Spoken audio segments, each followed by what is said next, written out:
Okay. Good afternoon, everybody. Sorry we're a little late in starting. We were waiting to get a quorum. First thing I want to do is that we have some visitors here today with us. We have a group of young physicians that are in residency. If you guys would like to stand up, come on. Don't be bashful. There we go. Come on. Welcome.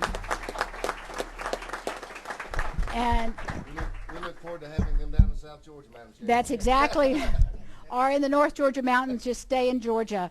I expect all the people here and the people that are concerned about health issues, please talk to them when this meeting's over and encourage them to stay in Georgia. We can use all the doctors that we can get. Also, I want to tell everybody, because we're getting late in the session, and we're still probably going to have some bills that we're working on and some bills to come, we are going to meet on Monday of next week. Everybody, Monday next week at 3 o'clock here in this room. That will be the 27th day, so we're going to be cutting it a little close, and we want to get members' bills out in time to make it on the rules calendar and go over before day 30. So we will be meeting on Monday at 3 o'clock and here in CLOB 606. So if everybody will remember to do that. Okay, let's see, there's meetings going on and people are needed everywhere, so we'll get moving. And we have had a bill that has been worked on, and let's call that one again, House Bill 673, the Georgia Return to Play Act, and Representative Mitchell.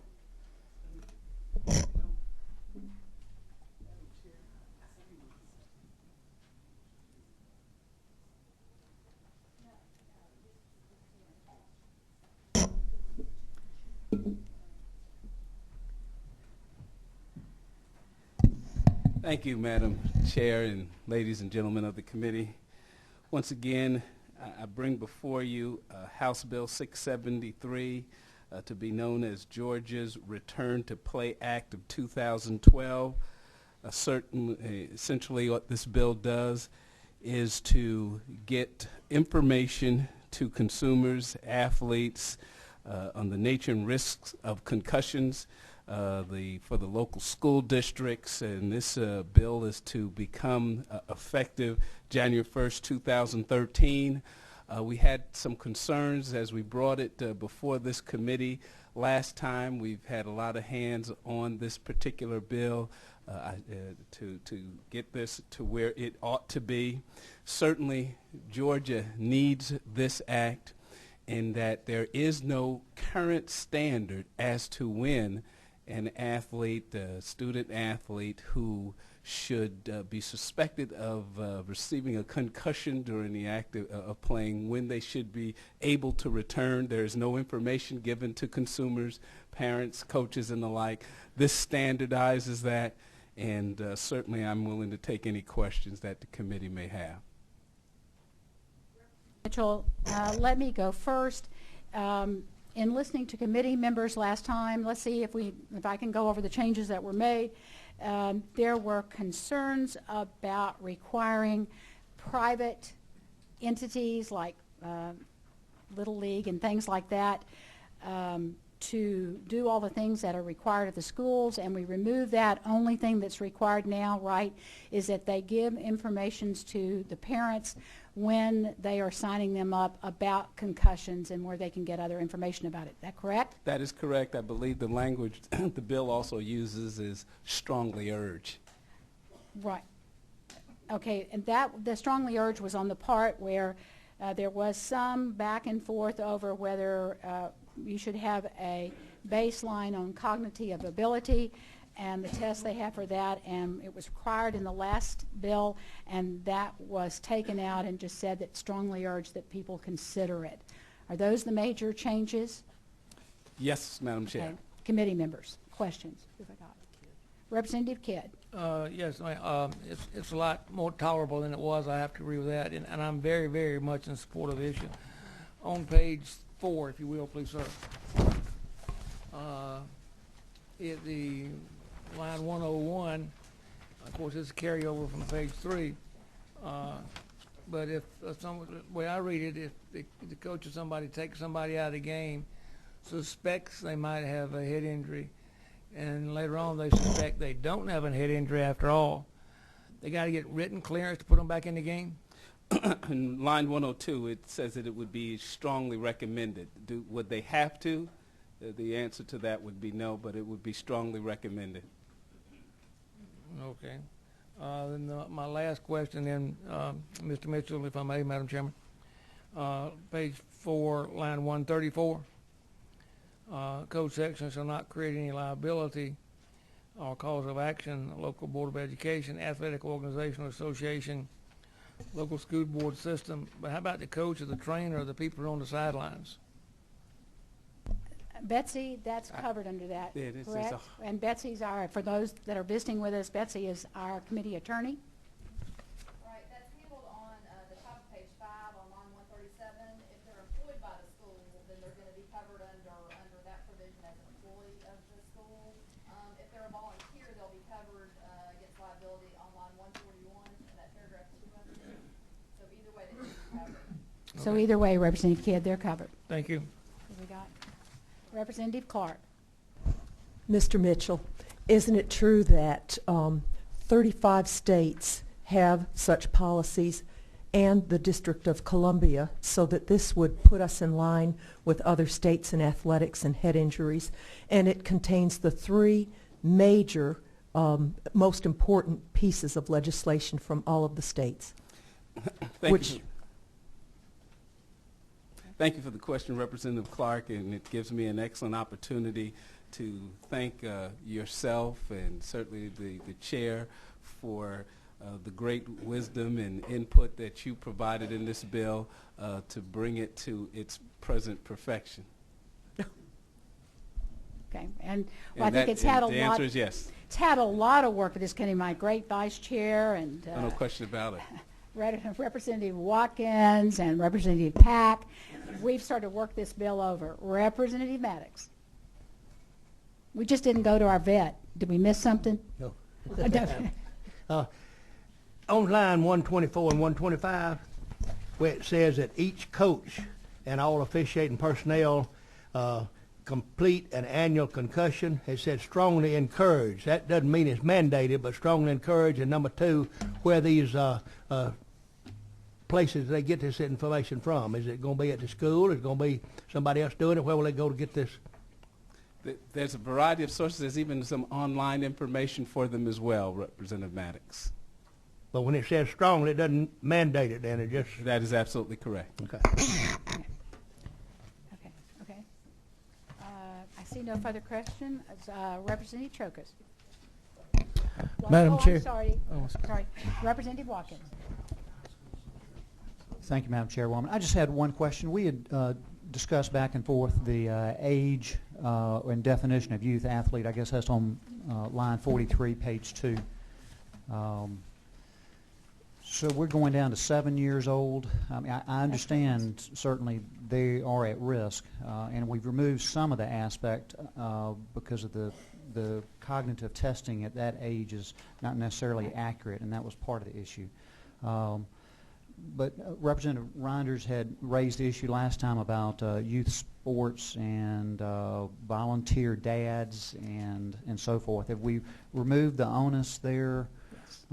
Yes, we have. Because of the encouragement rather than the mandating? Is that what it is? That is absolutely correct. Okay. All right. Thank you. Actually, Representative, that it's recommended that you go down as young as 4, but we sort of hit it with a 7 at the school age in some places. Representative Reinders. Thank you, Madam Chair, and I appreciate Representative Watson bringing that point up. We had a lot of discussion with me and the author of the bill, and the unintended consequences, as this committee remembers, was that someone that could come out of the stand to run the clock at a YMCA youth basketball game, or Coach Susan, who is the team mom, we didn't want to do anything that would prohibit those kind of individuals from being involved in their children's sports. And I'm completely satisfied with the cooperation of the chair and with the author of the bill that we were able to make sure that we didn't do anything that discourages people from participating in their youth program. So thank you very much for that.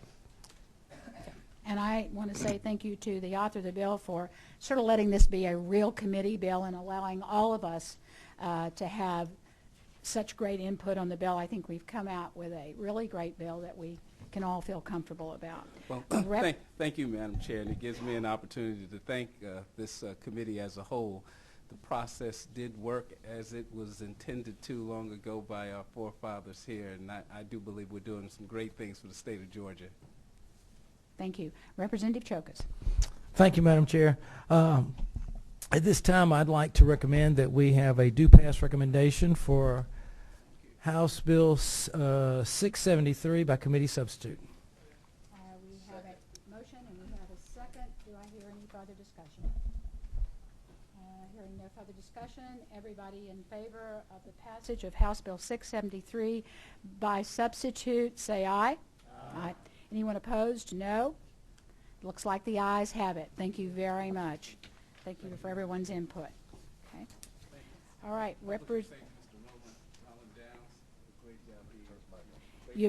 I think you better thank Betsy, because Betsy's the one that changed it so many times.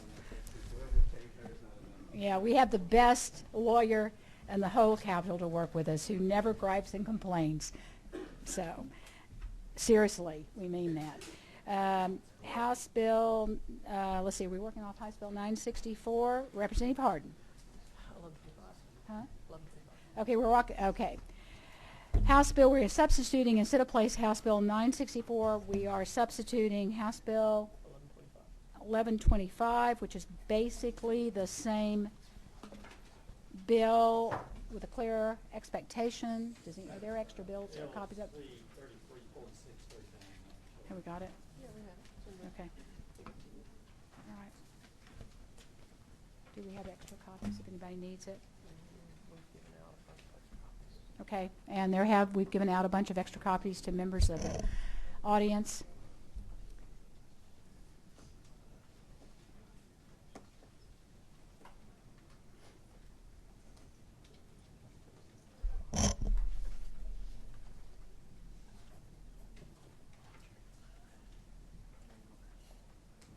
Oh, don't lose a quorum? Yeah, it's 11. Okay, Representative Harden, you're on. All right, thank you very much, Madam Chair and committee, for allowing me to present this bill. It's really a bill that is very, what it does is level the playing field. In Georgia, we've had audits of pharmacies that were not the same throughout the state on all pharmacies, and some that were actually a little out of line, and this was brought to our committee. We looked at this, and I think we found a way that is agreeable to the state and to those payers and the PBMs, pharmacy benefit managers, that will help us get this in line and make it a level playing field for everyone involved. The Pharmacy Audit Bill of Rights is already in law, and it has certain provisions such as you can't audit within the first 7 days of a month, because that would be the time that when most patients are in trying to get their medications.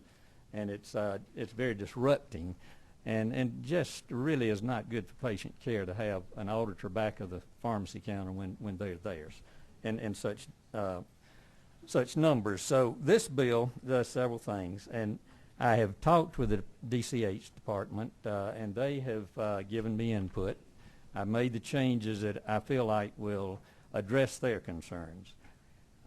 What this bill does is it says, upon a finding by an auditor that an audited prescription meets the following criteria. Now, all of these criteria that are in the bill are simply things that must be done to ensure that the proper medication by the prescriber is given to the patient in the proper quantity, the proper directions, and that it was submitted and was paid by the payer properly, adjudicated for the patient's cost and also for the pharmacy's payment. So those things in there, and then we say after that any clerical error or record-keeping error, such as typographical error, scrivener's error, or computer error regarding a required document or record shall not in and of itself constitute fraud or abuse and shall not be subject to recoupment. Now, let me tell you the reason for this. We've had audits on pharmacies in this state where the auditor will come in, and there are 4 ways you can submit a prescription. You can say that it was called in, it was faxed in, it was written, or it was filled electronically. We've had auditors come in and on the case, say, of a drug that cost $500, had a $4 fee. If the pharmacy or pharmacy tech happened to enter that it was a written prescription and it was a called-in prescription, then the auditors would take back all $504, which meant they had taken the total cost of the drug away from the pharmacist, which he'd already paid for, plus the fee that he was issued to do that on just a technicality, a clerical error, basically. We're trying to correct that type of thing. There also was one audit where they came in and decided you have to sign on the side, on one side of a Class 2 prescription. If the pharmacist had signed on the wrong side of the prescription, they took back all of the money. And I think we have to understand these auditors are operating on a contingency fee basis. Any money they get back, they get a part of that money. And that probably enters into this a little bit too. But then there was one time, well, every time they come in to audit, they check the pharmacy log to make sure that the patient has signed that they received the medications. So these types of things, we feel like pharmacists should be given the ability to say, here, we've contacted the patient, here's proof that the patient got the medication. So all of these things have to be correct, but not the clerical type stuff that has been costing pharmacies a good bit of money. Another problem we have is that we of course allow mail order pharmacy in the state of Georgia. We don't allow it, it's not legal, but we cannot stop mail order from mailing into the state. And what we're finding is that those pharmacies are not audited for these same types of things. So what we're trying to do is level the playing field. As a matter of fact, if mail order pharmacies were audited every time they were audited on whether the patient had signed the log that they received the prescription, they would never have been paid for any drug, and all of it could have been recouped. So what we're doing here is taking out the stuff that might cause someone doing a contingency audit to not look at those, but go after the major factors that would be either an error in a prescription or fraud or abuse. And that's basically what this bill does. And another section just says that each pharmacy and prescription shall be audited under the same standards and parameters as other pharmacies, whether local or mail order prescriptions, audited by the entity and with the same frequency.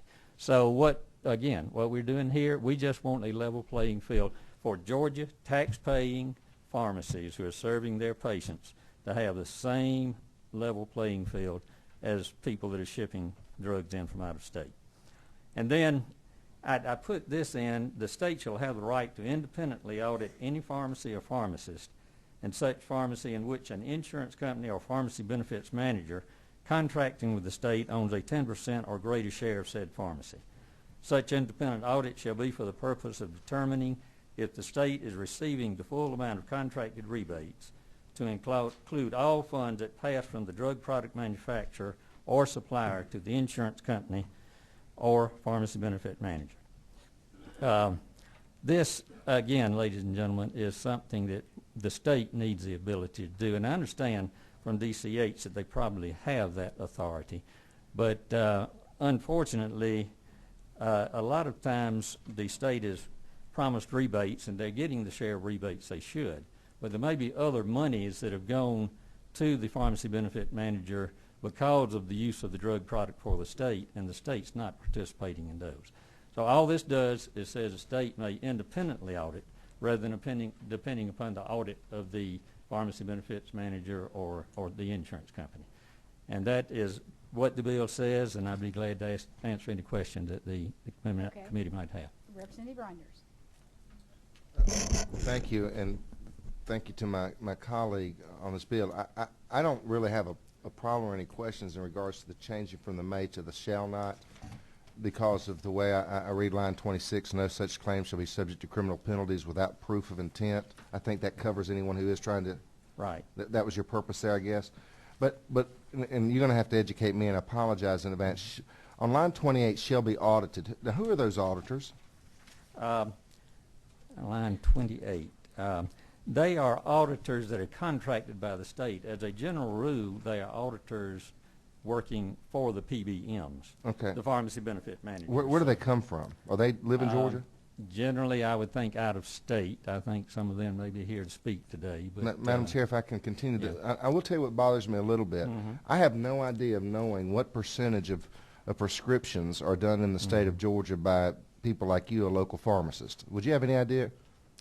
I would say now, I did talk to the department a couple of years ago about mail order, and at the time I was told that under the state health benefit plan, they had mail order available and had it available for a couple of years. They had only been able to change 5% of the population to buying through mail order.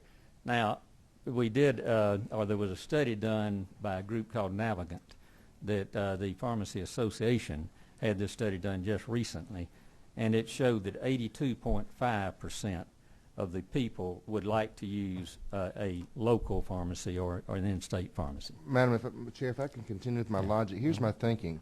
I don't mind, and I encourage a level playing field. You've witnessed that with some other bills that we've had this year about what we might do to competition.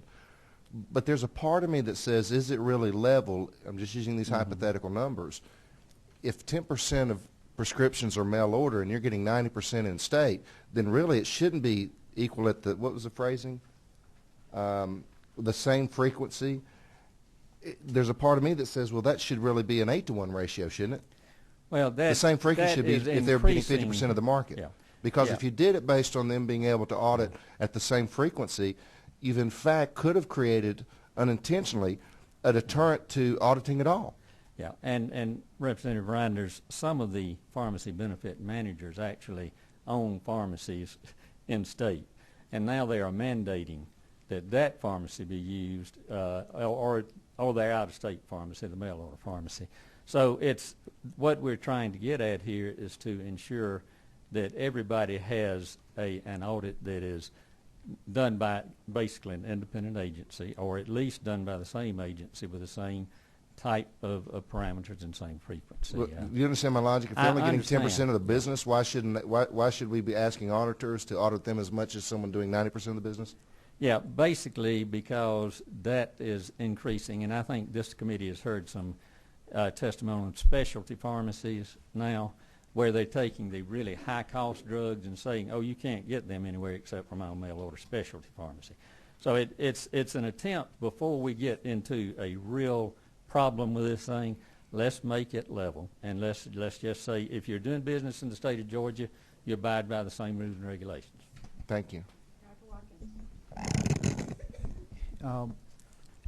Can you just educate me on the aspect of, thank you, Madam Chairwoman, for the question, about mail order pharmacies can mail into the state, and what you're saying is that local pharmacies can't mail within the state? I don't quite understand. Not at this time, but there is a bill moving through the process. It's a Senate bill that will allow mail order within the state, and that again will put the mail order on equal footing with Georgia pharmacies. That we want this level across the board.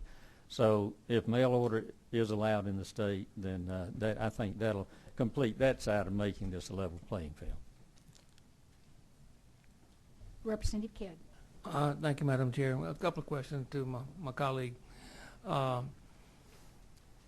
Currently, aren't some of these auditors hired by the state of Georgia, and they work for the State Board of Pharmacy, and the ones that go around and check on how you're acting and so forth? State Board of Pharmacy has under its supervision the Georgia Drugs and Narcotics Agency. Right. They do not audit for prescriptions that are filled wrong, or they could, but basically what they're auditing for are the Georgia pharmacies following the laws on controlled substances? Are they keeping the correct records and that type of thing?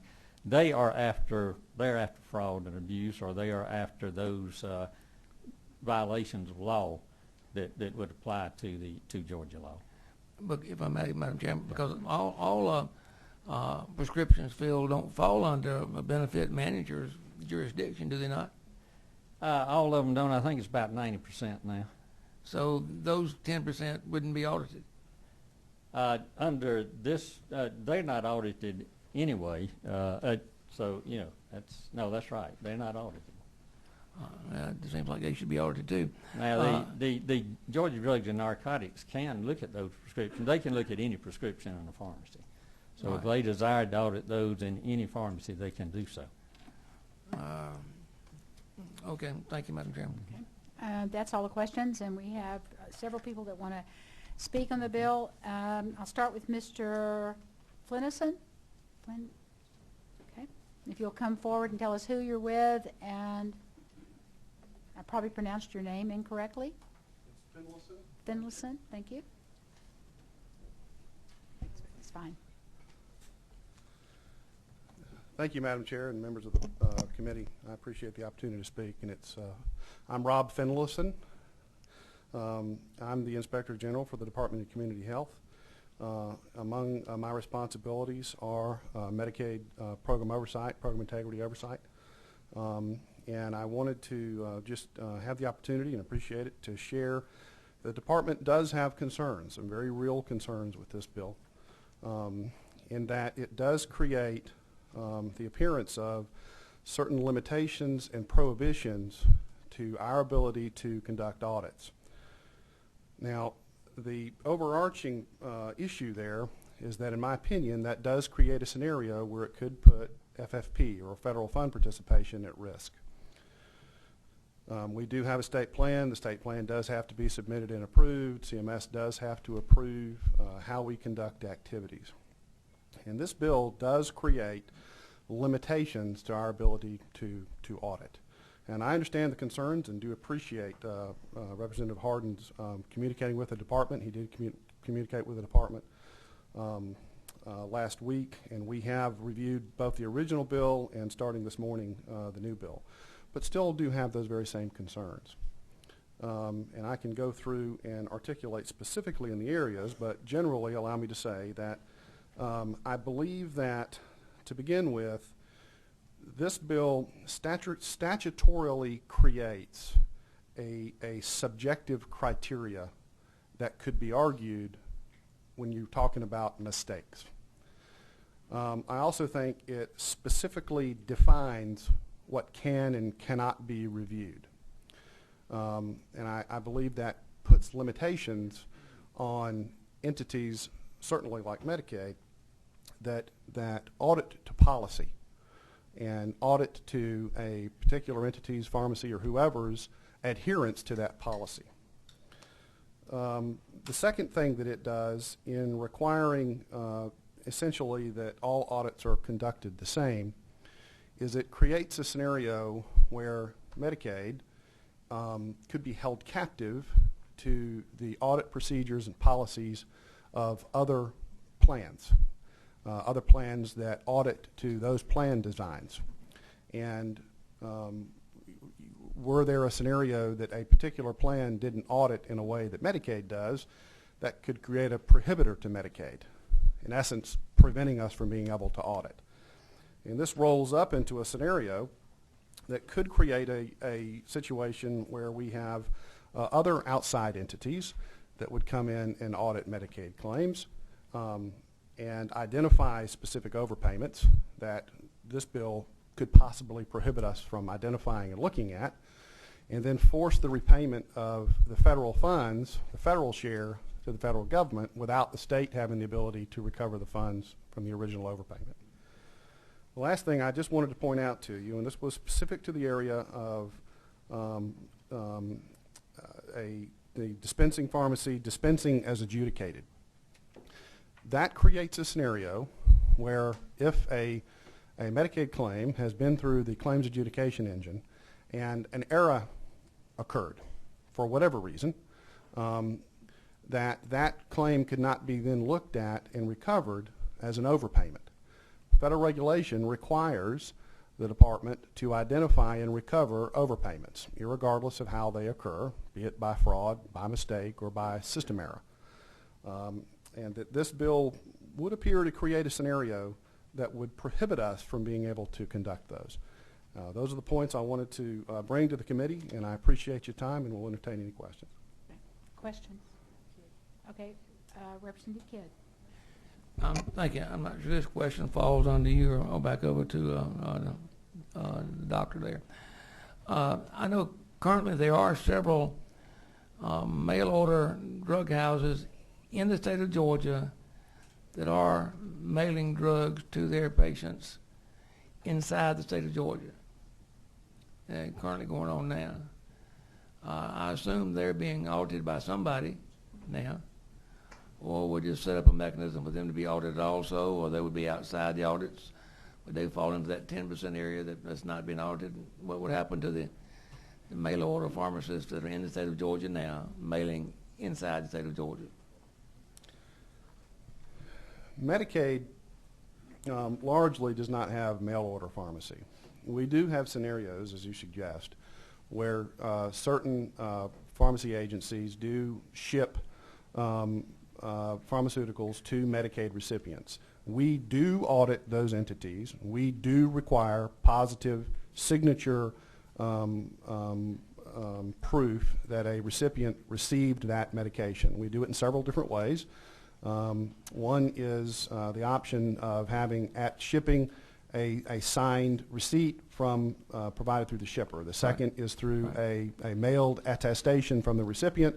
And then through our audit process and our appeals process, we provide the pharmacy the opportunity to reach out to and to get a signed attestation from the recipient that they indeed received that drug. So the short answer to your question is yes, sir, we do audit all pharmacy filling entities in Georgia, be it mail order or however it's done, from the Medicaid standpoint. Okay. Other questions? Is this, I mean, I know y'all have been talking with the representative. Sorry, Madam Chair. Okay. Oh, we got another one? All right, who we got? Okay, Representative Watson. I'm sorry, I interrupted there. Is there any way that you can correct the language in the bill to get it to so that it won't jeopardize the Medicaid aspect of this? We have indicated that we are, of course, willing always to talk about certain language. And I do have a few suggestions that we would make to perhaps make this, or that would make it more palatable for the department. Representative Watson, let's hold on those, please. Okay, and see how we move forward. That's what I was going to ask. I was going to ask, I mean, I think Representative Hardin has brought up some problems. I mean, if you're being dinged because you don't sign it, or you say it was faxed or came in over the phone, if there's a kind of mistake like that, is this something that the department could work with a representative? Do we need legislation, or would something where it could be worked out to improve some of these problems if we went that route? Oh, absolutely. The department is always willing to talk to folks that want to talk about these issues, and we very often come to, I think, agreeable solutions for everyone involved. We do apply an absolute standard of fairness, and we do seek to absolutely ensure the integrity. Okay. Thank you very much. Okay. Stuart Griffin. Don't go away in case we need you back. Thank you, Madam Chair, and thank you, committee, for letting me speak to you today. This is obviously a very complex issue. I am actually head of government relations for AmeriGroup. We are one of the 3 CMOs that conduct the Medicaid benefit here in Georgia, contract with the state, and administer that on behalf of the Medicaid members. AmeriGroup is responsible for transmitting data regarding the activities of Medicaid members in the state as it relates to health care. Our ability to transmit accurate data to the state regarding prescription utilization by the Medicaid members we serve is based on receiving accurate data from the pharmacists. We do not want to affect that data transmission in any way before fully vetting those consequences. And I'm simply coming to you today to ask the committee for more time to fully understand the effects of HB 1125 on our relationship with the state. And if there's anything else, I'll be happy to stand, but if not, I'll. Good question. Thank you, Madam Thank you Chair. very much. Let's see, Mr. Becker? No, oh, another bill, okay. Okay, right. Sheila Hummerstone. Madam Chair, members of the committee, thank you so much for allowing me to present in front of you today. I'm Sheila Humberstone. I'm with Troutman Sanders Strategies, and I'm here in front of you today on behalf of Medco, pharmaceutical company. Medco is a PBM, but we've changed a lot in the last 8 years since I've started working for them. We also have a specialty pharmacy. We do have a specialty pharmacy here in Georgia, so I can give a little bit of history on the mail order statute as it stands today and how it's evolved, at least over my time here. So we've sort of diversified. We're really a healthcare company now. I was here when we did the Pharmacy Audit Bill of Rights, so I'm terribly familiar with this code section. We were able to compromise on a lot of really good points. Before this, there were no parameters around how and when we could audit pharmacies. We were able to come to compromise on important items like waiting 7 days in the beginning of the month to make sure that the pharmacists had ample opportunity to attend to their most important duty, which is taking care of their patients, and not be burdened with an audit those first 7 days. We were also able to make sure that any sort of audit on item number 2, that the audit has to be done in clinical consultation with a pharmacist. So we really did try to come to compromise on the initial sort of history of the pharmacy audit bill.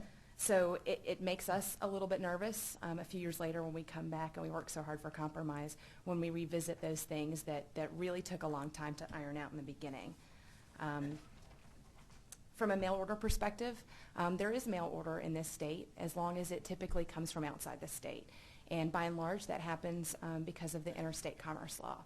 That prohibits the state from allowing or from prohibiting anyone from shipping into the state a product to be sold. So you'll see, many of you may actually get some of your pharmaceuticals by mail through any of the insurance companies or the pharmacy benefit managers.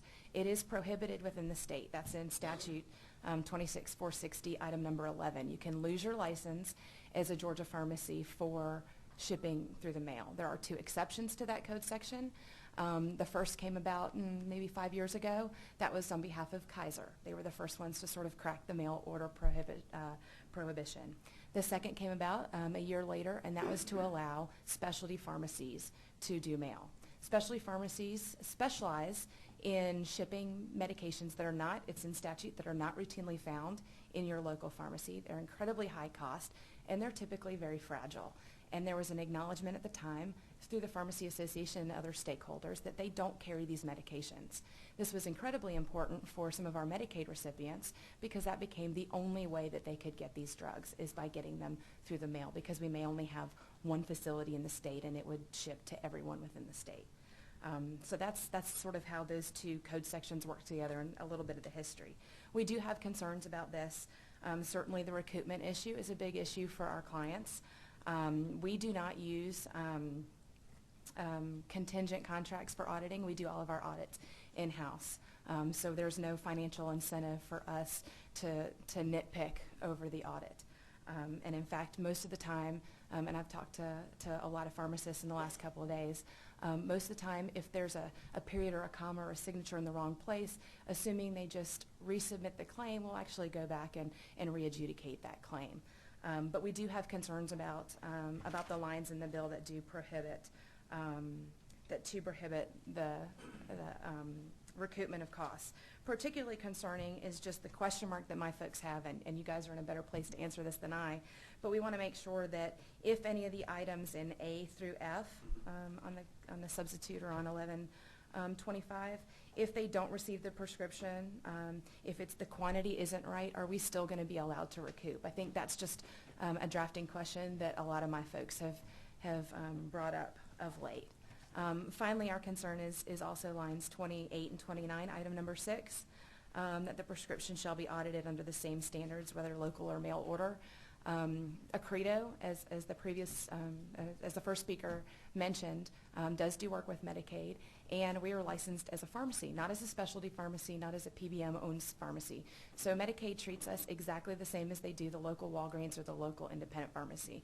We get no benefit just because we're owned by a PBM. So we get audited in the same frequency as anyone else. And I would assume that actually sometimes quite a bit more often because our cost of drugs are so much higher. So if there's a 2% difference on ours, then it would lead to quite a bit difference in the bottom line. But we do get audited. In terms of our auditing, Medco's mail order facility, one of them is in Las Vegas, Nevada, and we have some concerns about how we would adhere to Georgia's sort of pharmacy audit bill of rights in our auditing, and potentially if any of our other states had some similar type language, how would we be able to audit everybody in the same way? So from an ease of use, from a business perspective, that gives us some concern as well. Questions for Ms. Hummerstone? Yes. Okay, Representative Rogers. Thank you so much. Who did you say you represented? I apologize. Medco, it's the pharmacy benefit manager healthcare company that's sort of branched out over time. And since you mentioned Nevada and the difficulty in perhaps looking at Nevada law, and you mentioned a couple, I hate this word, but it applies carve-outs. Kaiser was one of them. Who's the other? Specialty pharmacies. Do you know and others? actually the bill that is in the Senate, it does open up mail order, but it does still, at least the last language I saw, it still does it in a very limited fashion. You still couldn't ship quite a few of the drugs that frankly we already do ship. So. I'm trying to make sure that we're logical and using common sense on this. I don't want somebody to get fined $1,000 because they use blue pen instead of black. Absolutely. Okay, but I don't want to hurt my mom and pop pharmacist in Cordele, Georgia, because people come and lobby us all the time for 6, 8, 10, 12 different carves out, and every year we just keep adding one more and one more and one more. Can you tell me what's going on in other states in terms of that, you know, if other states have more than 2 carve-outs? Does that happen? I can tell you a few years ago when the mail order issue first started, and certainly there's others in the room that they could speak to the history at the point in time the first sort of carve-out was done.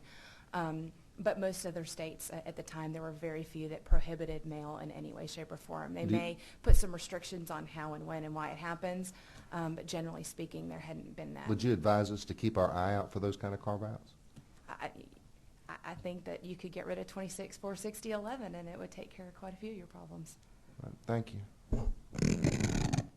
I think maybe she was hinting that we needed more free enterprise. Oh, that. That. Doesn't benefit correct? my folks, but hey. Okay. So, Representative Henson. Thank you very much. How long have you had a chance to look at this bill? I got it this morning. I just got it wrong. That's right. You need more time. More time would definitely help us, especially to be able to better understand. The primary concern that I have is making sure that we could still recoup if any of the items in A through F weren't met. So we've got real concerns about that piece. And I probably should be asking this of the author of the bill, but what exactly are we trying to correct or address? Well, certainly, if I was the author, I'd hate to speak for the author. He wanted to level the playing ground and felt like that the PBMs that own pharmacists were at an advantage, and he wanted to try to stop being fined for small infractions such as not signing a piece of paper or saying that a prescription was faxed in when it was sent electronically or something like that. So, Excuse me, that prescription was faxed in or when it was really electronically received. And apparently some of the auditors have been fining somebody if they just write down the wrong way it was received. Perhaps we might want to be looking at the auditors and addressing the bill towards them. Right. Okay. Probably, I mean, that, you know, If- might be right. If I might just piggyback on what Right. Representative Henson said, more time would also give us an opportunity to think of it through. We passed the Prescription Monitoring Act last year, and I'm not sure how sort of clerical errors might change our compliance with the Prescription Monitoring Act. So I would at least like a little bit of time to make sure that that my folks are protected from that perspective as well. No more other questions. Michael, thank you very much. Thank you. Michael Shelnut.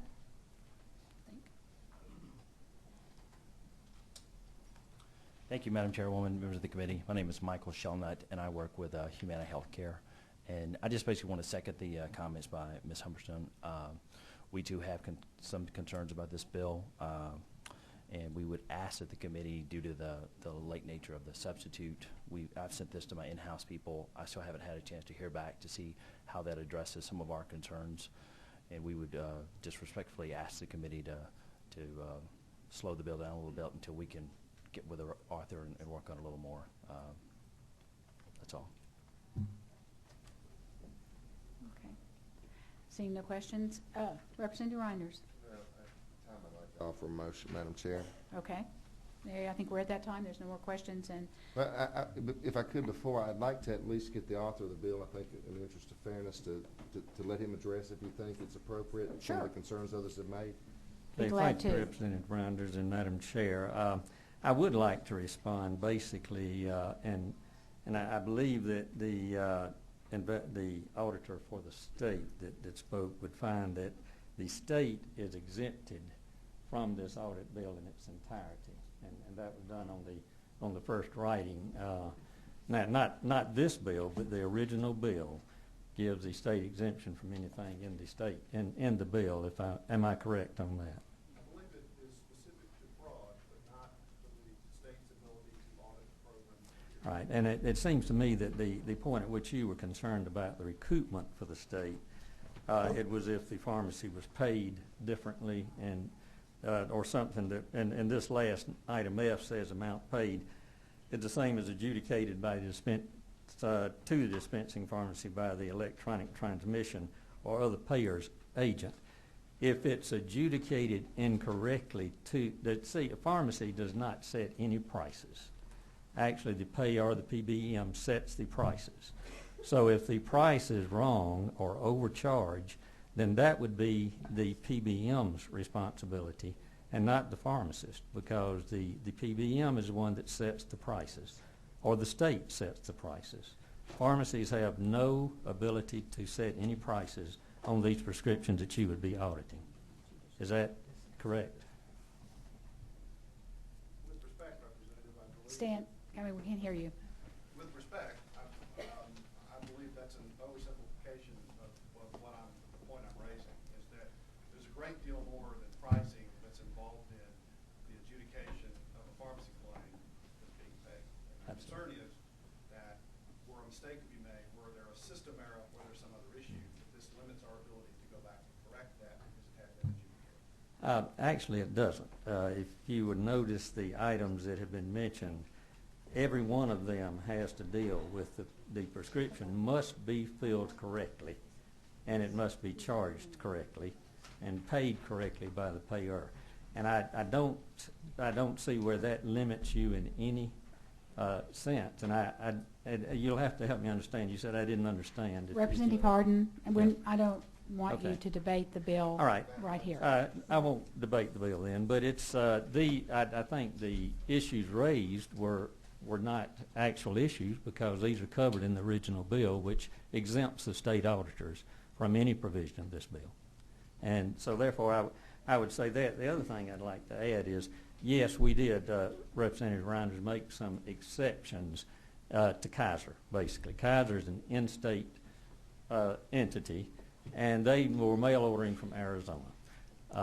We did pass a bill several years ago that allows Kaiser to ship in-state if they obey all the rules and regulations of the Georgia State Board of Pharmacy, do exactly what this bill says, and that is play on the same field as in-state pharmacies. I don't believe that Kaiser uses that very much, because they can ship from out of state, and it's not necessary for them to obey the rules and regs. So we don't want any exceptions in the new bill. Well, I take that back. We want exceptions to certain drugs. Take insulin, shipped in somewhere in my part of the country where it's 100 degrees and it may be 120 degrees in a mailbox. Then we want to be sure that drugs that can be damaged are not hurt in shipment. The other thing about that is the manufacturer is required to keep very constant temperature during manufacture. During shipment, it has to be under controlled conditions. In the pharmacy, it has to be under controlled conditions. Now, in the mail order, there are no controlled conditions. So one of the things in that bill will say that they need to have time and temperature strips. Another thing is they need to have a way that the patient can get their medications if it's late. But those types of things are simply what we operate under in Georgia. So I don't see any way we could change this to satisfy their concerns, which is they would like to be able to audit their entity on their basis and our pharmacist on the second basis. Thank you, Madam Chair. This is really for my fellow members. When we look at this, it is wrong if someone is turning around and finding somebody $500, $1,000 because it was sent electronically and not faxed. And shame on people for doing that. Maybe they say they're doing the law, and shame on us if that's what we've given them the leverage to do so. On the carve-out aspect, Representative Hardin, I don't want to put my neighborhood pharmacists at a competitive disadvantage because someone, does something. And I hate to do what I'm about to do because you got people in this room, we see it every day up here at the Capitol, that love to what we call run the clock. Well, if we just had more time. Yeah. And you know why they do that? We all know why they do that, because we get to day 30 and nothing's happened. Mm-hmm. That's unfortunately right, wrong, or indifferent. But I do think that there's enough concerns that the proper motion, Madam Chair, if I'd be recognized, is to table the bill and see if we can't get something before next Monday or whatever the case may be. But that would be my motion at the time. Second. We have a motion that we table the bill and a second. Okay. All right.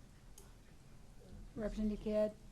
Just a brief comment, Madam Chairman. Okay. To the people out there that have said that they didn't have a chance to look at it, you've had as much time to look at it as we have. And having been in your shoes for 38 years, that's not a very good excuse. Okay. All right. Thank you for the comments. Okay. Everyone in favor of tabling the bill, say aye.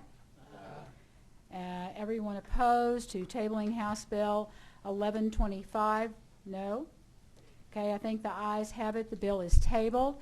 I would ask everybody to meet with Representative Hardin and see if we can work out something that doesn't put our Medicaid reimbursement in jeopardy and doesn't do things to the other pharmacists that we don't want done. Thank you, Representative Hardin.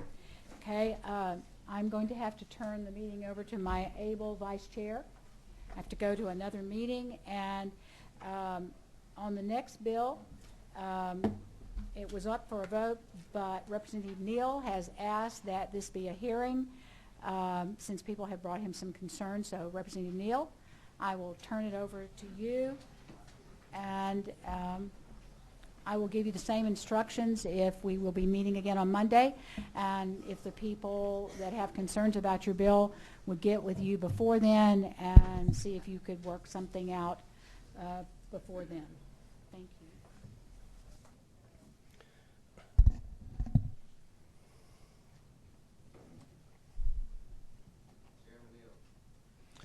Thank you, Mr. Chairman. Madam Chair, I rise to bring House Bill 952. 952 is a bill that would prevent the use of opiate drugs such as oxycodone and hydrocodone, abuse of those drugs by permitting health care providers to prescribe pills equipped with tamper-resistant formulation that prohibits the patient from crushing these time-released products into a form that can be snorted or injected. Opiate use and abuse has greatly increased in the United States since the 1990s and continues to rise, quite frankly, at an alarming rate. What I do when I'm not serving the people in the legislature is I serve another group of people as a director of a residential drug treatment program, 6-week program, and I can tell you that the incidence of individuals coming to our program with prescription drug addiction has increased dramatically over the last few years and continues to increase at an alarming rate. I had a conversation with an individual who came through our program a few years ago that was a crack addict when he came through our program. He was in recovery and doing well, had an automobile accident, and as a result of injuries in that automobile accident, became addicted to opiates.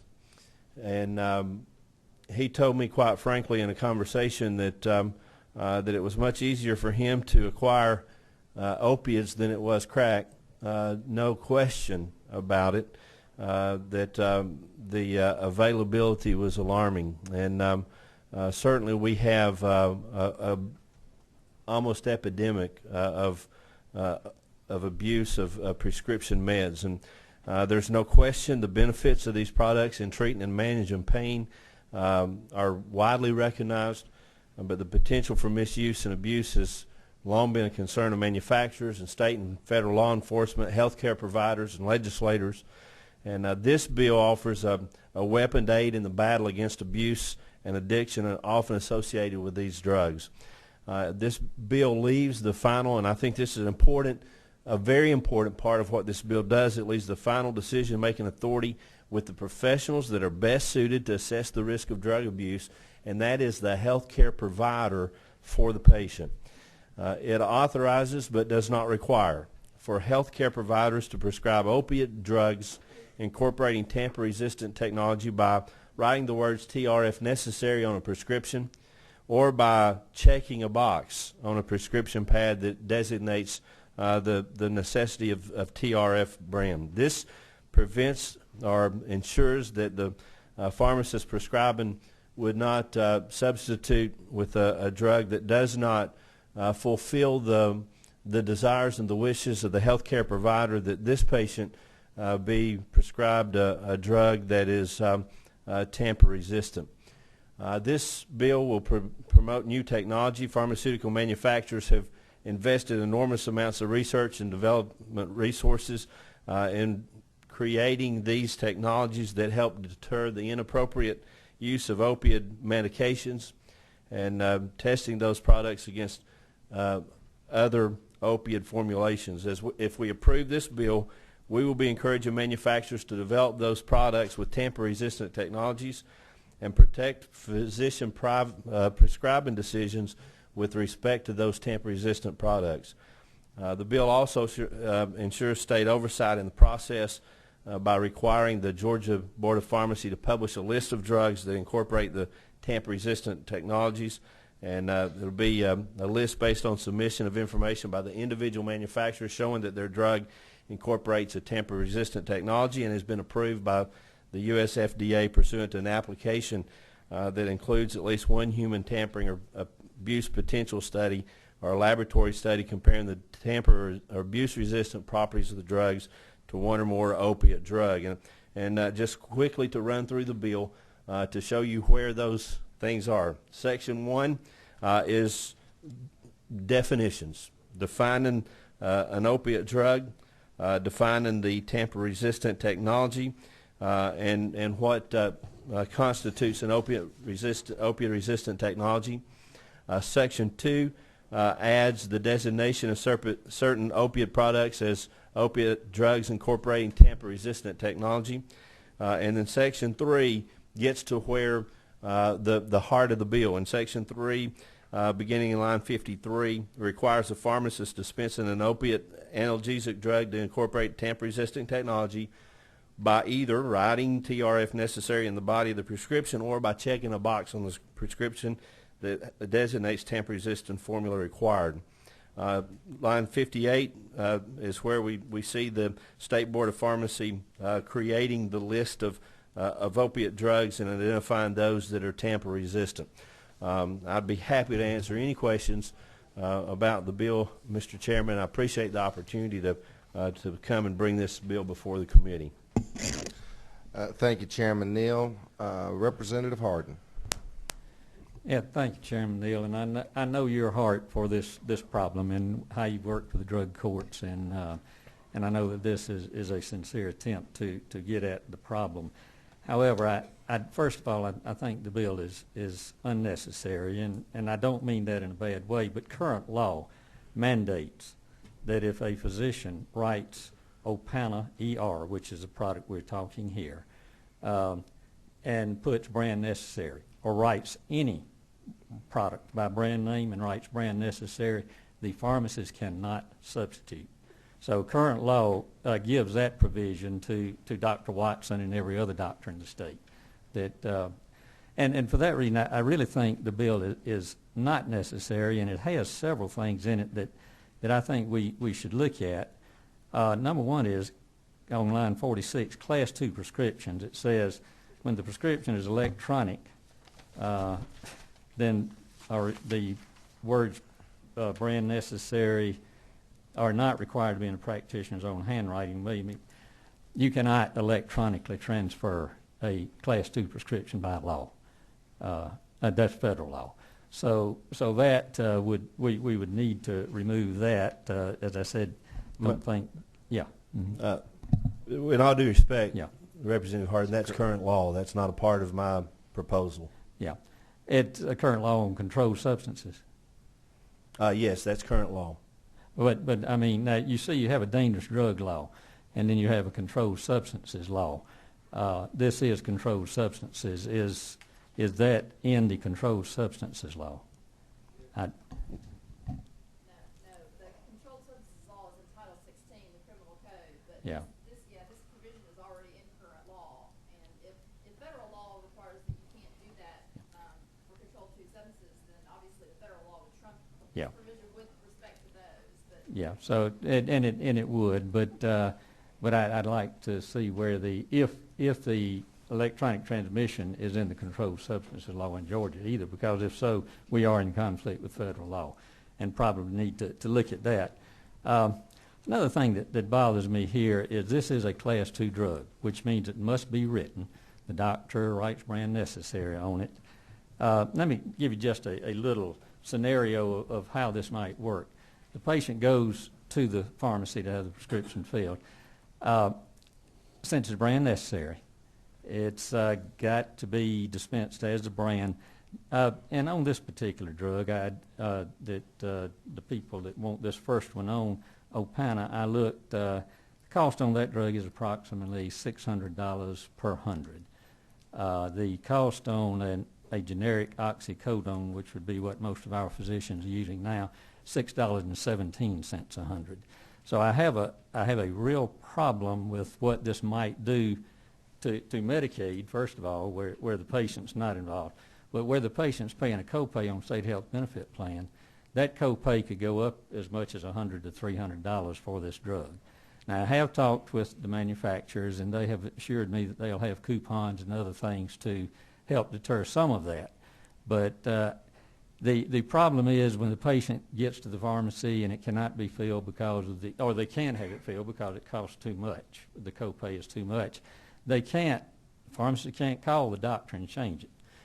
The patient's got to go back to the doctor, take the doctor's time, and he has to void that prescription and write a new prescription that the patient can get under their copay. So that's just a little bit of the mechanics that might be a problem here. And since it's already covered under state law, I just don't know that we need to get into that.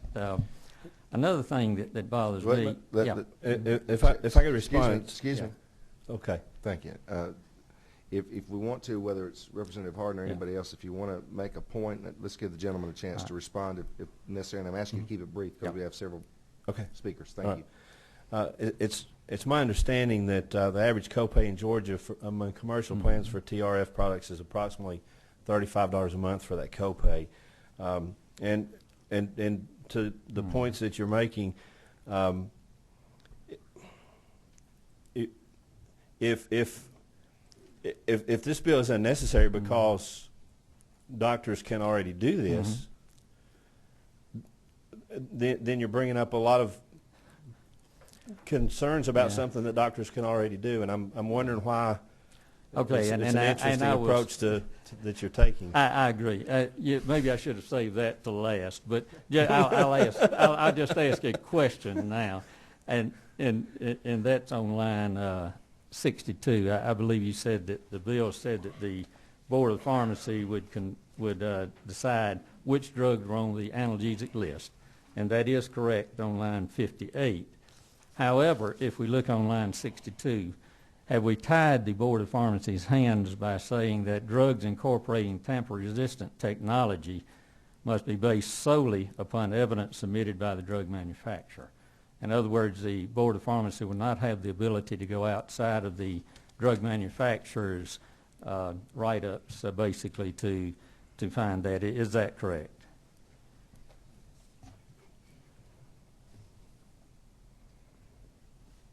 It appears that is the case, yes. And one more quick question, and I'm sorry to take up so much time, Mr. Chairman. But, I feel kind of obligated to you right now, so but just don't take advantage of it. All right. And that is, I did look up this particular drug. Now, the drug won't be written as Opana TRF. It will be written as Opana ER, which is already on the market, but they've had some problems with manufacturing, and therefore they are changing the technology on the tamper-resistant, but they will continue to call it Opana ER. And that'll be on the drug, on the prescription, not TRF. Can I? You keep talking about Opana. Yeah. Is Opana the only that drug that is a opioid tamper-resistant formulation? Because I don't believe that is the case. Let me help there a little bit. Yeah. Even if one unintended manufacturer had a problem, we'd want to clear that up. Yeah. So I'm going to side on that one Okay. there. I mean, there could be 6 that are available. If one of them's wrong, and we use that as the example of what's wrong, we wouldn't want to not fix it. All right, and I think, Representative Neal, the on line 27, it says a laboratory study comparing the tamper-resistant or abuse resistance properties of the drug to one or more opioid analgesic drugs that have previously been approved by the United States Food and Drug Administration as a positive control. It's my understanding this is the only drug that's been approved for tamper-resistant formulation at this point in time.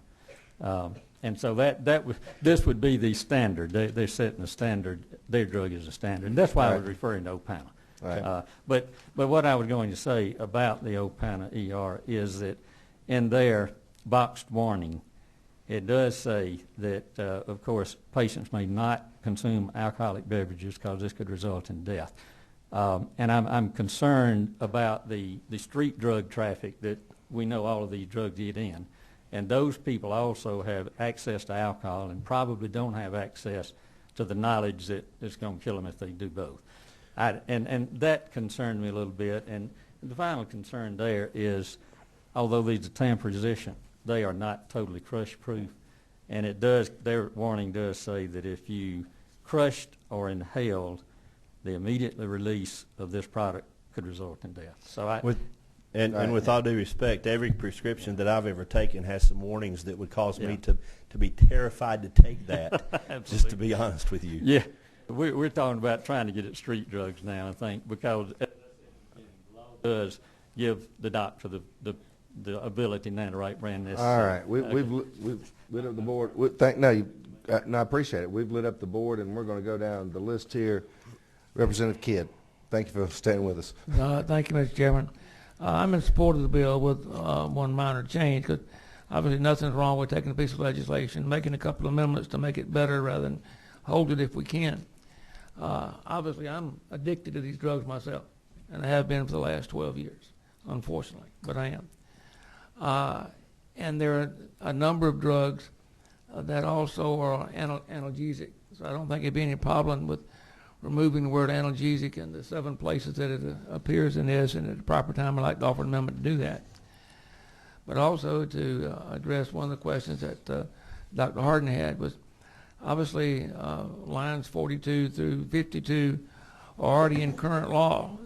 What is new is what's being underlined. And so the brand necessary and the language he was asking about, electronic prescriptions, is already in the current existing law, and there's nothing new being added to that. One thing that was brought up that I wasn't going to bring up, but because somebody else did, I can't help but mention it because it's been a burn my saddle for 20 years. Yes, one drug might cost the pharmacist $600, and for 100, and they sell it for $650 for 100. Now another one might cost $6 for 100, and there's nothing in the law that prohibits them from selling it for $640 for 100, because the law says that they shall dispense a less expensive generic drug. It doesn't require that the percent of markup be passed along as it does in a bunch of other states. If we're going to look at this bill, I think we ought to look at it, that aspect at the same time. I hope we don't. At proper time, I'd like to make a motion to pass with amendment of removing the word analgesic in those 7 places. Thank you, Representative Kidd. Representative Henson. We got to figure out which mic you are. Yeah.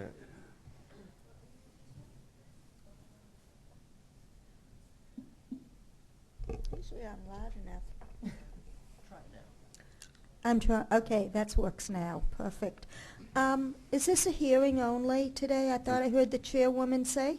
Yes, ma'am. Okay. Is that your question? No, that's not my question. I just want to know, since there were, Right. things being put forth. I just wanted to clarify what this is. Is there currently laws to this effect in other states?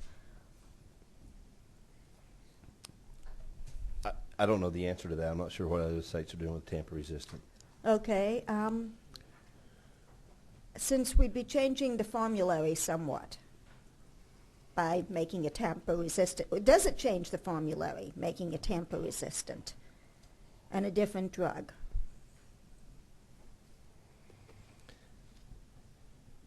If the drug is currently available already, and physicians already have the right to prescribe that drug simply by using brand necessary, I'm not sure how it would change the formulary. Well, that's what I was wondering about. I would assume the answer to that is no. I don't Okay, know so that, would but I not would assume extend yes. the patent rights? That's my other question. Does it extend the patent rights? Okay, I see a head shaking no. But it doesn't. Now, here's my other question in terms of cost. This is going to be done on the brand necessary, not on generic? Or is it going to be done on both, tamper-resistant? Any drug, whether it's the one that Representative Hardin continues to speak of, or any other that is developed by manufacturers, as manufacturers continue to work to improve the products that they're offering.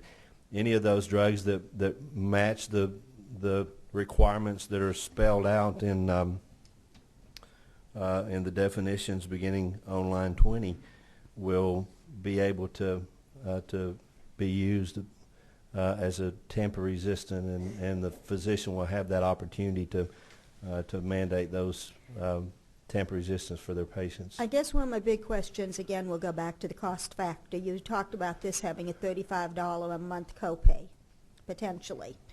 And yet you brought up the fact that it could cost $6.75 per 100 pills if they're generic. I didn't bring that fact up. Well, who did? Representative Hardin, I believe. Okay, I apologize if you were saying that. And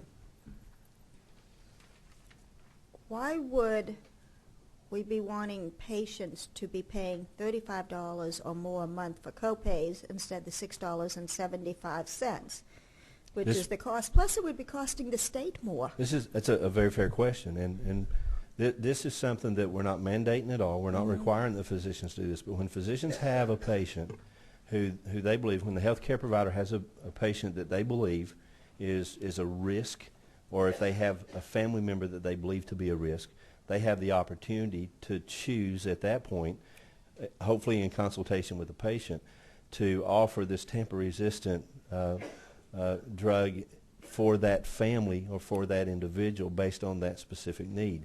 And quite frankly, if it's an individual, if it's a family that that need is present for, I would much rather see a little bit more expensive copay and possibly a little bit more expensive drug than I would to see a present addiction growing to the point to where I don't know if you know how much an addiction cost when you start trying to deal with an addiction, but instead of looking at tens of dollars or hundreds of dollars, you begin looking at thousands of dollars or tens of thousands of dollars. Thank you, Representative Henson. We've got several speakers on this, and y'all know me, I like to ask a lot of questions, so I don't want to do that, but let's just be mindful of the time a little bit. Representative Watson. Thank you, Chairman. I'll be real brief. Let me just concur about the brand necessary. I think that's, when I write a prescription, I write brand necessary, and that's it. And it is logistically sometimes difficult for the patients to get back and get a new prescription. Because I will tell you, I certainly take issue with the $35 copay. I don't know how old that data is, but I had patients in my office last week that were complaining about $70 copays when I do write brand necessary, and I don't do that very often. I've been sort of very sensitive to that. Having said that, I agree and concur with you about pain management and pain management clinics and addiction and drug-seeking behavior. It is an issue here. And having said that, I'm sure you're well aware. Sam Olin's Attorney General and Representative Tom Weldon and I and Representative Cooper have been working on a pain clinic bill, and that will be dropping. And I certainly would invite you, because that is I think a little bit more comprehensive way to look at it. And I think will help us get a handle on this, as the prescription pharmacy bill did last year. So I think this is going to be sort of a 1-2 punch for that, and I would love to see you join us on that bill. I've had conversations with the representative about that bill, and I applaud what you're doing, and there's no doubt that with the issues that we have in the state of Georgia, we can't think that there's one answer to our problems. There are such vast problems that we've got to utilize everything that we can to work together to address this problem. And I appreciate your all's efforts in that regard. Thank you. Thank you. Chairwoman Dempsey.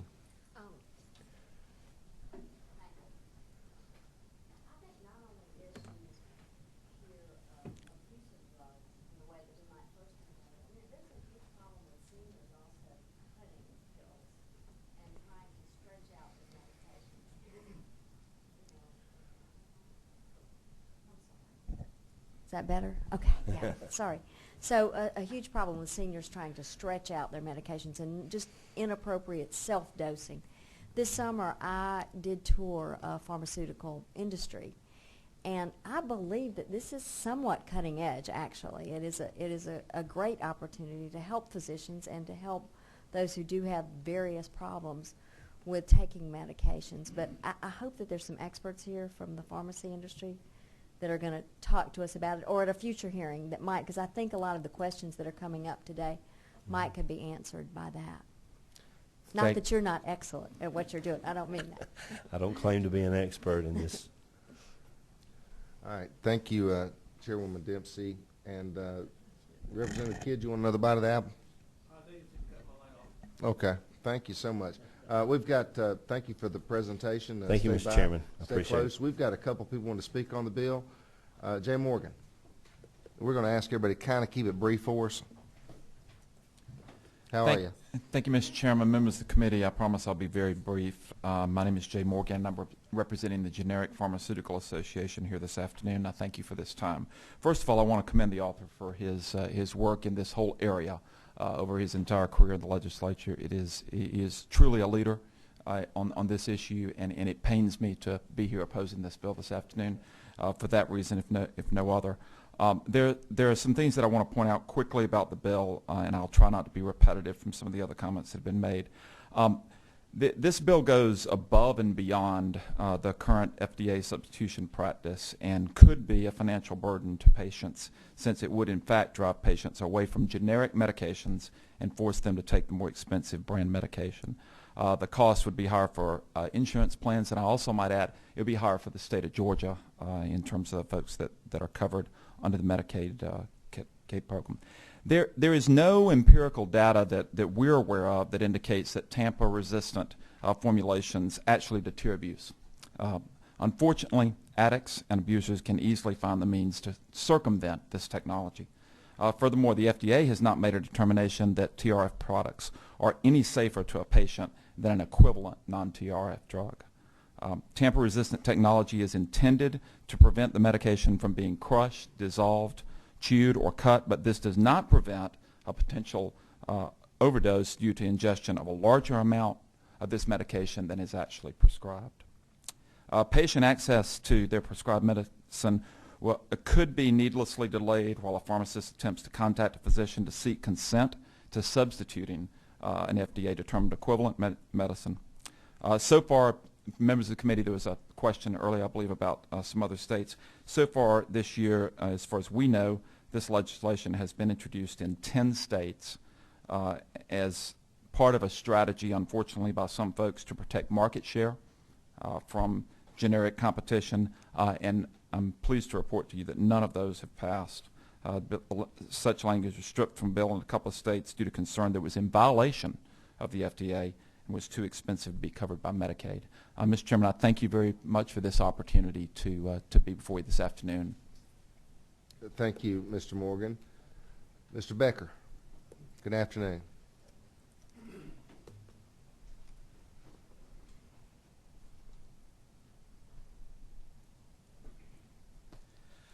Good afternoon. My name is Jeffrey Becker. I represent Endo Pharmaceuticals and is the maker of the product that Representative Hardin mentioned. So I appreciate all the great publicity that we got this afternoon for it. Unfortunately, we only represent 8% of the long-acting market of those that make TRS or tamper-resistant formulation. OxyContin OP, Purdue Pharma's product, has over 67% of the market. So anyways, and they've been out longer than we have. A few points, and there's a lot that was mentioned today, so Chairman or Vice Chair, I might seek your guidance to take questions as opposed to do a lot of counterpoint. Great. Any questions for the presenter? Oh, you wanted to talk and take questions. I'm sorry. Just a couple. We call that in South Georgia calling your bluff. That's right. That's right. You caught me on that one. Three things real quickly on some statistics that might help. There has, in fact, been a study on the abuse deterrence of this. The Journal of Pain Management studied in 2010 that 61% reduction in snorting, crushing, and injecting because of the use of Oxy-OP, because it is a tamper-resistant formulation among those that were previously addicted to the crushable kind. In terms of the DEA reports that the street value for TRS is 2/3 less than the crushable generic kind. And then lastly, a study by Tufts University showed that health plans can save between $500 and $1.5 billion the more use that they have as it relates to tamper-resistant technology because of, and as Representative Neal mentioned, and he deals with this, the cost of substance abuse is $19,000 a year for health plans.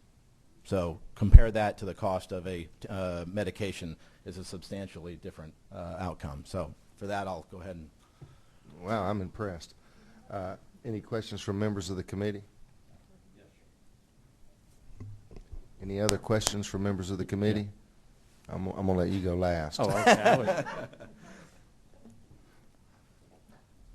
All right, go for it. All right. One question I would have, and you did mention OxyContin. I had stayed away from that because I didn't want to confuse the issue, but you are aware that the OxyContin LP, or ER, I believe that it was called, by Purdue Frederick, recently paid $634.5 million in penalties to the U.S. Justice Department because of their claims that it was less addictive, et cetera, than because of the tamper-resistant formula. And I just wanted to bring that. Yeah. That's actually what that situation was the extended release, the first extended release. The FDA approved them to classify it as abuse deterring because it was an extended release. It wasn't a short acting, so people wouldn't take a lot of them. The FDA granted them that authority, but they went beyond that in their marketing, and so that had to deal with the extended release, not tamper-resistant technology. Okay, thank you. Mm-hmm. Mr. Chairman, one last thing on the brand necessary versus... Just a second. Oh, sorry. Any other questions? All right, great. You all mentioned great questions and great points about the brand necessary, and this is the part. Endo Pharmaceuticals is a generic company. We're the 6th largest generic company in the United States and a member of the Generic Pharmaceutical Association. We want to see generic tamper resistance come to market. If you put brand necessary, you remove the ability to go to a generic TRF. The example is this. Pfizer has a drug. Watson wants to get it. Watson, if they produce it, will have a generic version of that. If a doctor writes brand necessary, that patient will not get that generic TRF. If he writes TRF, they'll get the cheaper generic TRF once they get that patent, which they've already filed to get. So we think having TRF allows for a gateway for generic tamper-resistant drugs rather than brand necessary. Thank you, Mr. Becker. Thank you. Frank Rotundo. Did I butcher that name good enough, Frank? You did good. Thank you.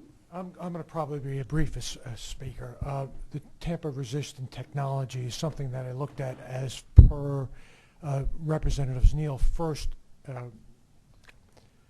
point of view. I'm very concerned, obviously, about people and the repeated substance abuse. I am the executive director of police chiefs, and substance abuse issues become a constant problem, and it's a cycle of a problem. They become abused, and then they commit crimes. So if we could cut down on that just a little bit, I'd be very pleased. And that's really the scope of what I have to say. I really, whatever this committee wishes to do regarding whether it be a generic or any other type of drug, is the committee's decision. It's the committee's decision on everything, but the resistant technology certainly does intrigue me, and intrigues me to the point where we may be able to save people from getting further involved in abusing their body with the drugs not necessary, and I'm just looking to cut down on crime in general. Having said that, I certainly will answer any questions on my area of expertise, and it's very limited to the scope of the tamper-resistant technology and my desire to make sure that people don't go back and commit the crime. So excuse me if I'm a little bit outside of my league in this. This is the first time I've met and spoke in front of this committee, and they certainly do vet things very much. So I've noticed that. Any questions? Thank you so much for your presentation. And thank you for your commitment. Dawn Randolph. Afternoon. Good afternoon, Mr. Chairman and members of the committee. I'm Dawn Randolph with the Georgia Council on Substance Abuse. We rise to support what Representative Neal's doing because, again, we want to put tools in the possession of those professionals to cut down on the incidence of substance abuse. A method like this to intervene in someone who has a predisposition and a brain disorder of addiction would really help us in the long run of trying to keep families together and reduce the incidence of substance abuse. We are here to stand if you need any of our interest or expertise, and again, we just really applaud Representative Neal for all of his commitment and your commitment to taking this as a very serious issue. So thank you again. Thank you so much. All right, there's no other speakers. Representative Harden, I think you said a couple of things you want to bring to attention, then we'll hear from the author of the bill. And thank you, Mr. Chairman, for giving me a little leeway on this, because it is an issue that I'm as concerned with as these other speakers on drug abuse. But I think the bottom line here is that there already exists a law that will allow any physician to get tamper-resistant technology just by writing brand necessary on the prescription. I don't think that we want to put one particular product in law and then create work for our Board of Pharmacy and for our drug enforcement people by just putting one product in the law and then having to follow up later. So I think we should depend on current law. The other thing that really bothered me was the co-pays. The $35 copay mentioned depends on manufacturer coupons and rebates.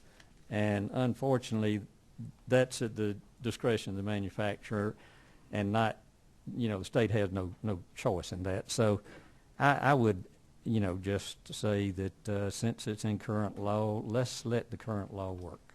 Thank you. Chairman Neal, you'll be recognized for the final time today. Thank you, Mr. Chairman. And I don't know a better place to start than in response to Representative Harden. Existing law allows you to put brand necessary. This law, instead of opening up a door for a single drug, opens up a door for any manufacturer that has a tamper-resistant product. that has met a couple of simple things outlined in that definition, including generic companies that can put a tamper-resistant product on the market, to be able to be prescribed by a physician, not by brand name, but by tamper-resistant classification.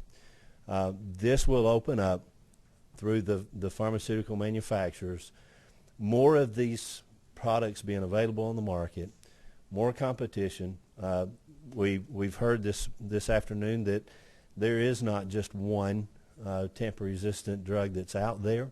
There are other tamper-resistant drugs out there. There will be more as we move forward, and by having legislation allowing doctors to specify tamper-resistant rather than brand necessary, it still leaves that flexibility for generic companies to be able to come into this market and offer their tamper-resistant products as well. This is one of a number of things, as Dr. Watson pointed out, one of a number of different approaches that we're trying to take to address a very real problem here in the state of Georgia. And I think as we see criminal justice reform, hopefully the end of this week, as we see Representative Weldon and Dr. Watson and the Attorney General and others moving in these directions, that together we can really make a difference here in the state of Georgia. And I appreciate the opportunity, Mr. Chairman, to stand before you today. Thank you so much. Thank you, Chairman Neal. And you know, we have the tough job of always trying to do what's the best interest. These questions in no way reflect any member's lack of dedication to the substance abuse problems that we have in this state. It's not as simple as you're for substance abuse or you're not. And I would encourage any other members, since this is a hearing only, any other members that may have questions of concerning the bill to contact Chairman Neal and make sure that we get the best possible language so we can move Georgia forward. And with that, this meeting's adjourned. Thank you.